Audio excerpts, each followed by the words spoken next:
Kai fita ka bar gidan nan. An ki a fita. Fita nace. An ki a fita. Wallahi sai ka fita. Alƙur'an ba zan fita ba. Ki sheda na fita ki bar gidan nan. Ni kake wa kora aljanu? Fita yanzu ki bar gidan nan. Gidan ubanka ne na? Ke ma ai ba gidan ubanki bane. Ji uban wa.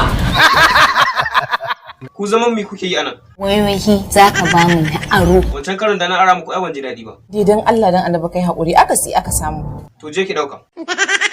Kai malam yaushe zaka biya ni kuɗi na? Daga nan zuwa sati daya. Ka tabbata? Insha Allah. Wa kai me yasa akani su kafi kowa cin bashi ne? A bar magana.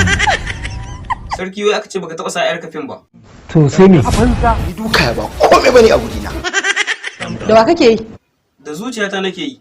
Oh. Wai me yasa yan matan Kano suka fi kowa cin bashi ne? Ina ruwan. Da ruwa na mana. Muna Mama wai da gaske ne idan kika ranci kuɗi ba ki biya. To sai me?